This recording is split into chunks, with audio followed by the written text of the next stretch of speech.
আসসালামু আলাইকুম। আমাদের ক্ষেতের পিছনে একটা খাল আছে এবং বর্তমানে ওই খালটা খনন চলতেছে। তাই খালের পাশে যাদের গাছ আছে তাদেরকে গাছগুলো কাটার নির্দেশ দেওয়া হয়েছে। আমাদের ওখানে অনেকগুলো গাছ ছিল, কিন্তু ওনার নির্দেশ দেওয়ার পরে আমরা সবগুলো গাছ কেটে ফেলেছি। আমাদের ক্ষেতের পাশের ক্ষেত হলো আমার বন্ধুর।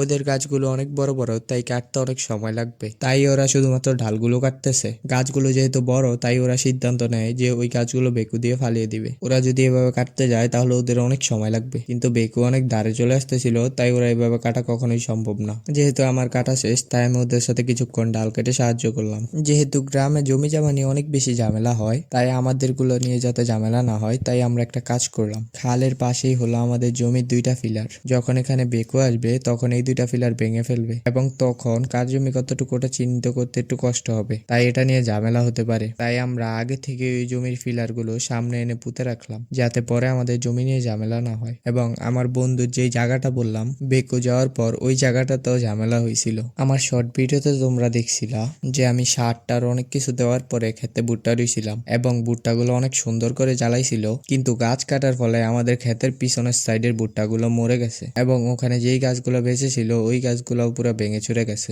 এবং যদি এখানে বেকু আসে তাহলে খালের সবগুলো মাটি আমাদের ক্ষেতের পিছনে ফালাবে, তো আমাদের ক্ষেতের 5 ভাগের 1 ভাগ এমনিতেই চলে যাবে, মানে ওখানে লোদ দিয়ে ভরে যাবে। তাই আমাদের ওখানে ভুট্টাগুলো আর হবে না। বেকু আসার ফলে আমাদের ক্ষেতের অনেক বেশি ক্ষতি হবে। এখন সরকারি কাজ, কিছু তো আর বলা যায় না, তাই মুখ বন্ধ করেই রাখতে হবে। আর আজকের মতো এতটুকুই। আল্লাহ হাফেজ।